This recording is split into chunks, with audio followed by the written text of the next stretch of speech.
Hi and welcome to the video. We're at 200 hours at the start of this week. I don't know how far we're going to get with construction this week, but we'll see what we can do. But the big bonus about my setup here is it's right next door to my house, so when I come home from work and got any spare time, I can pop out and do a little bit of something every day. So progress is coming along reasonably well. Let's see what we get up to. Catch you in a mo. I've made up these ply plates here with anchor nuts on, riveted in. These will be bonded to the outboard aileron hinge support rib, and this hole in the middle here will be bored out to make clearance for the spacer which will be going in, so that the aileron can't move backwards and forwards, so it'll just be drilled out a little bit. But this will be bonded on, and it'll just allow me to be able to put the pin in with its plate, so the pin going in with its plate, without having to use standard nuts. These are stiff plates here, and to allow for the plate up here, I've used a Dremel tool, and I've just cut back there on the triangular section and on this triangular section, so it clears the plates and clears these little fellows when they're in position on the aircraft. So that's one little task that I've been up to. Starboard half ribs all bonded into place at the moment, so we're waiting for those to cure, and the plates for those outboard pins have been primed and painted, ready to go. Well, there are all the nut plates sorted out. All the rectangular ones are M4. These ones here are AN3 anchor nuts, all ready to go. So I've got these half ribs, they've got hard corners on them. I just need to file it off a little bit to make sure it's flush with the back of the spar.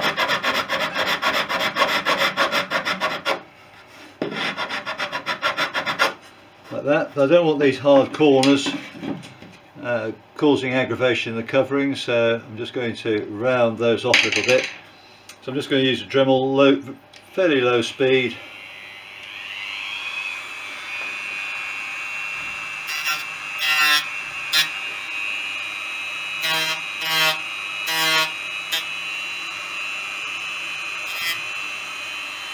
Like that. So it's just rounded the top there, so when the covering goes over, it's going over a nice round area. I'll do that to just about all of them except for the inboard rib, half rib here, because of the foot plate, the walkway, and I won't do it where the wingtip strut one is. Right, now that this is all bonded up, this geodetic here is doing nothing for us except getting in the way a little bit, so I'm going to cut it out with the razor saw.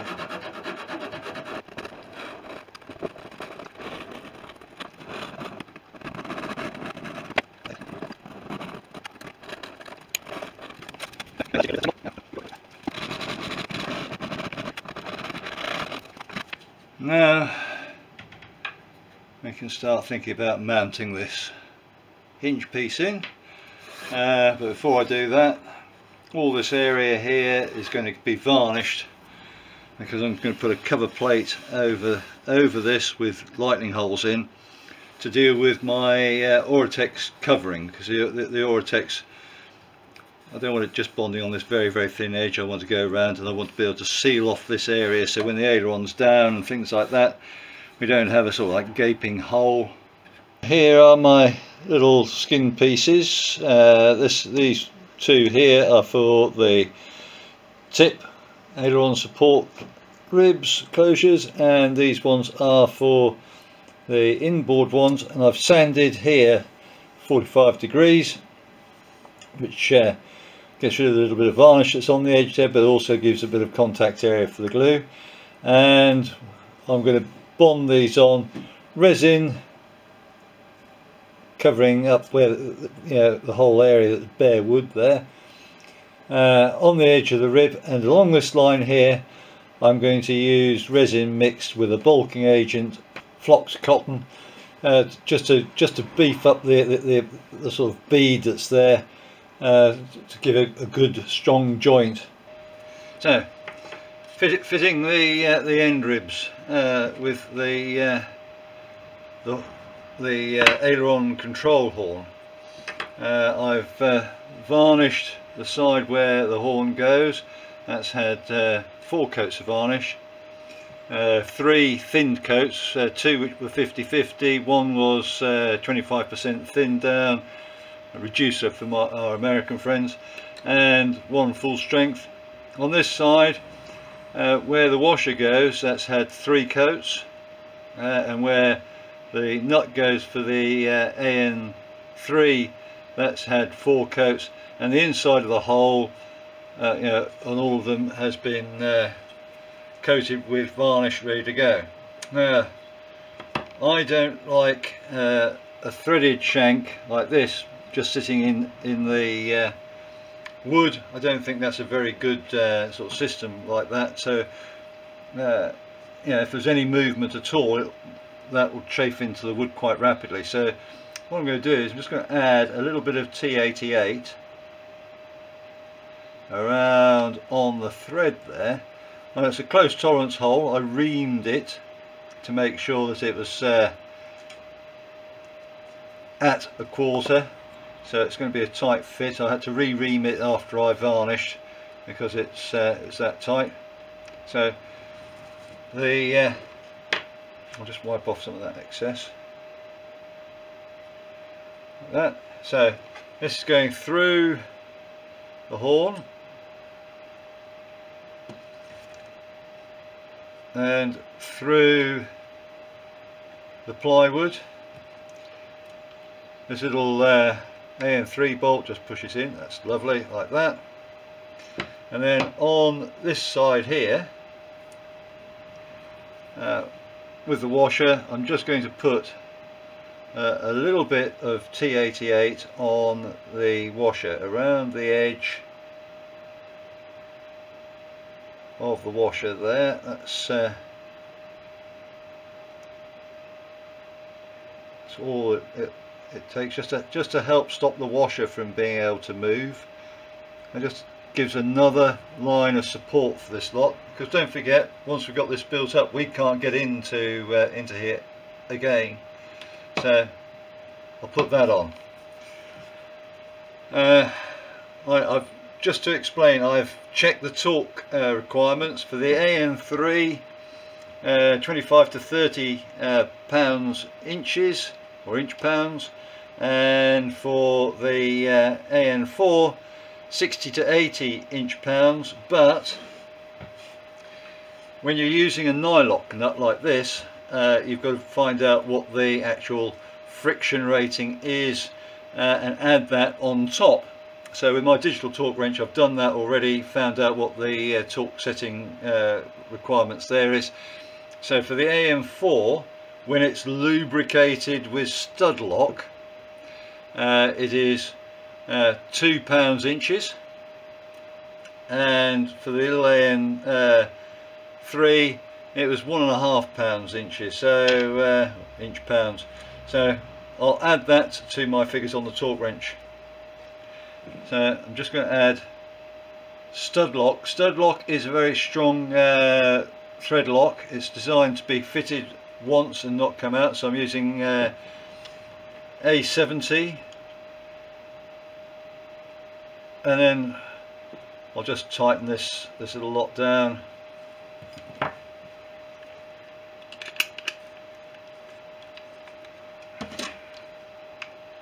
Oops, helps if I put the right socket on.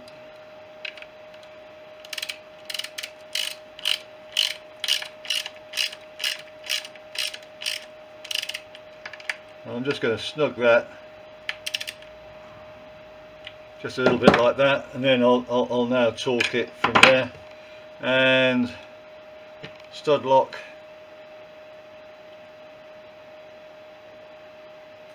doesn't take much, literally just a drip or two on, and I will tighten up my AM3 a little bit so it's just snug, and then I'll take you over and we'll torque them up with the torque wrench. I'm just snucking that.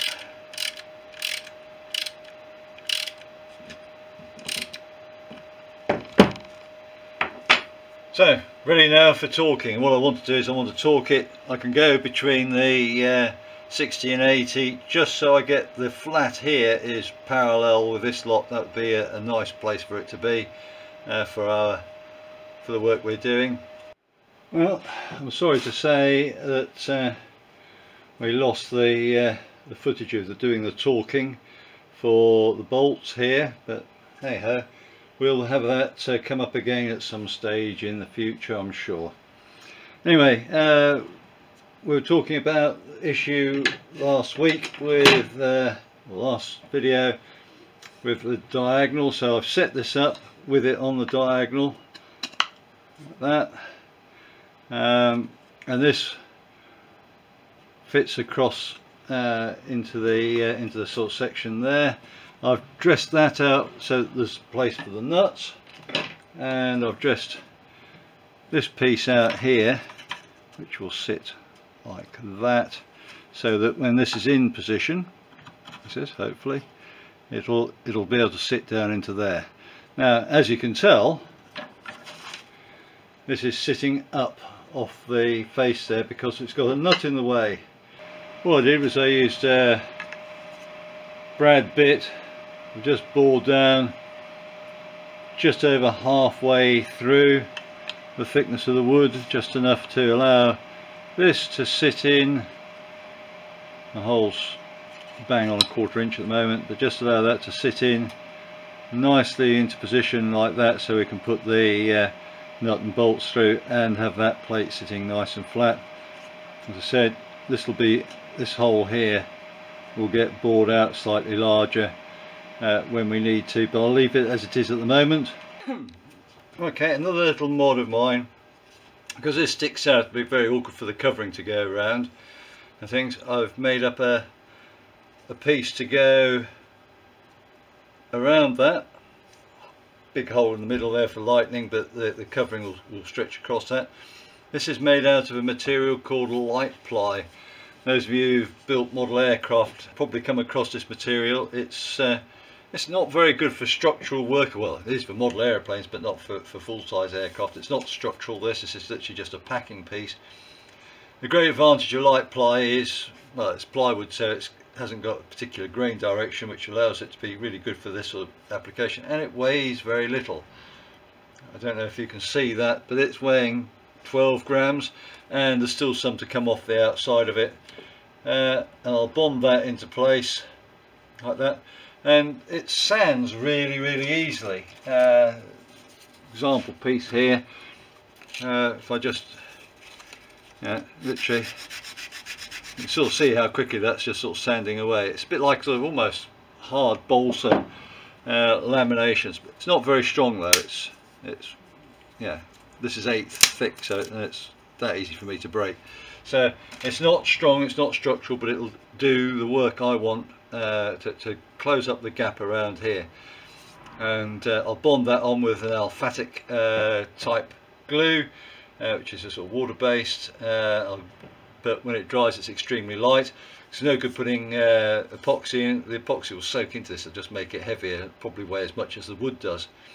And then this with a thin varnish, water-based varnish over the top will seal it before it actually gets the normal oil-based varnish, because the water-based varnish polyurethane is a lot lighter when it dries. So I'll seal that with that before we do all the varnishing. Just some little jobs that need to be done. I've been dressing all the aileron rib D sections, front sections, to ensure that the W13 fits in nice and flush to support the plywood in both areas, and just dressed the bottom and the top so that it fits nicely into the rib, because it came just very slightly oversized in that format.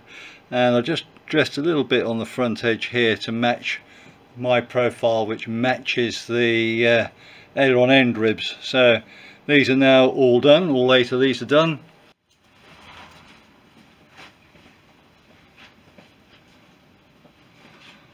Just going to mark out the aileron spar web. I've got the this is the top this side, the bottom that side. I've got that lined up with the wing spar, trailing edge spar web. I've packed here with the root aileron rib.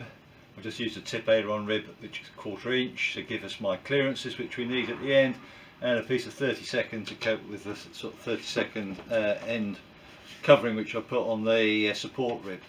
And all I'm doing is I'm just going to mark here where each of the ribs is at the top, and then when I come to fit this, I'll put it in and I can mark where the bottom rib capping pieces go, just in case there's any small errors.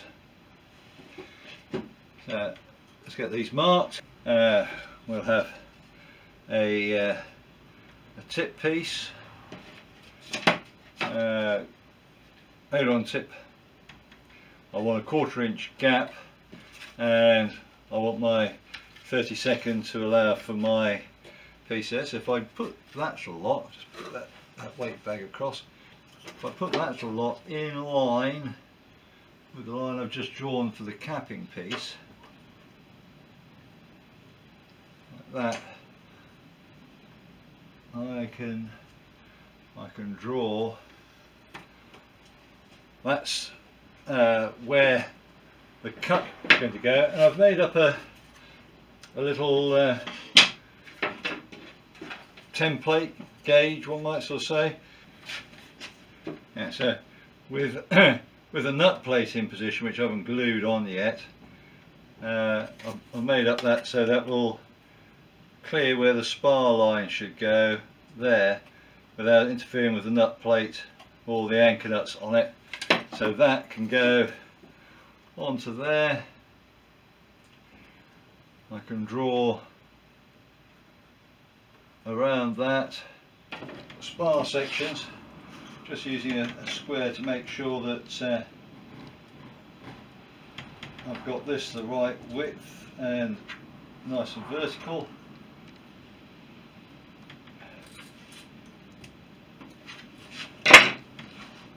Draw using a piece of capping strip, so I know exactly how big pieces I want to cut out.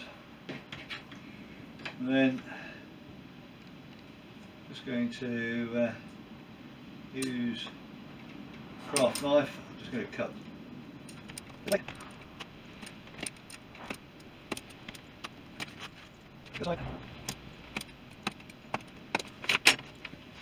1/4 inch chisel.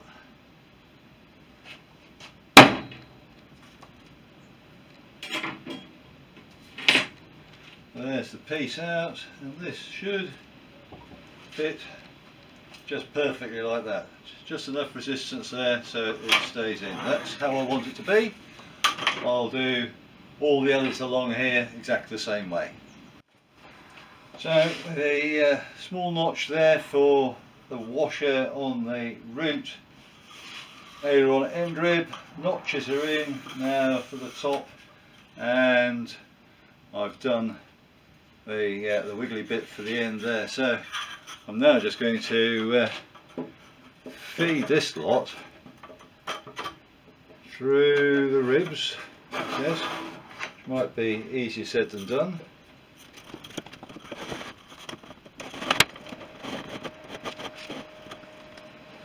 Now bring those back in there, a nice fit, that, and I can mark, and I'll repeat the cutting process, and hopefully this will fit exactly. I've measured the vertical height here, 83mm, which is the same as it is from the top of the capping strip to the bottom of the capping strip at the rib where the where the spar fits, so we should in theory have that so it's just about flush with the very top of the capping pieces on both top and bottom. There's the basic web in position. You can sort of see the type of fit I was after there. Nice close tolerance fit, and this is still a bit wavy at the moment because it's going to have spar capping pieces going along top and bottom 1/4 inch square. Well, the inboard aileron tip rib glued into position, the aileron spar web glued into position, and all the lower capping pieces, except here I've actually managed to glue the top one in as well, all the way along, and the outboard tip rib also bonded into position with a space of 30-second addition on there because of the facing piece that's going to go into this position. These lumps of wood here are just making sure that the web stays nice and straight while it's drying. It has a funny habit of waving around, as you can probably see there, almost lonesome. So keeping it all straight at the moment. Of course, when I put the cap pieces on, that'll hold it straight. Now these pieces of wood I had to make just over 2 feet long.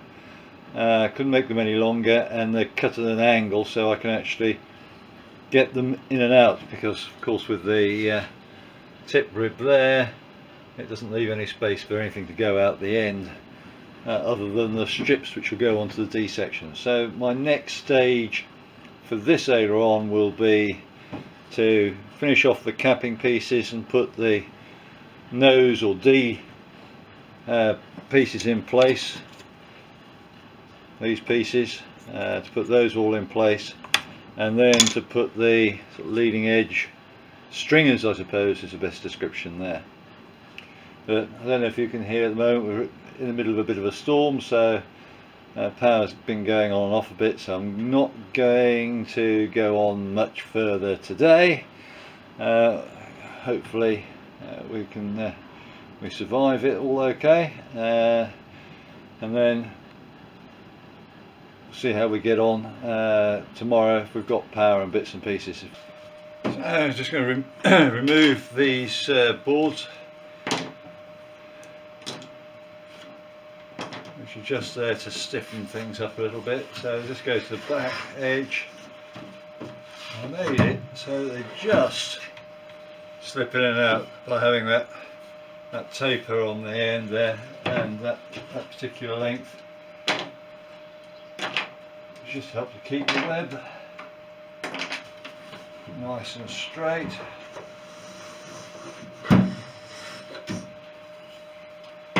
While it's being glued. So now all we're going to do is put the capping pieces on. But that'll be for next week. Other bits which I've done this week, just to sort of round life up a little bit. I've put this cross section in, so that's beefed everything up. So that's actually the last bit of geodetic on this wing. On the other wing we'll have it in this bay, and of course in this bay, which we've already got there, but both these bays will have geo in. But on this one, because of the way the step goes, we won't be having any geo in here at all. Thank you for watching. If you enjoyed the video, please hit the thumbs up. You can subscribe or even hit the little bell notification for future videos. Any comments would be appreciated, and I'll try to get back to you as soon as I can. Remember, go fly and feel the sky.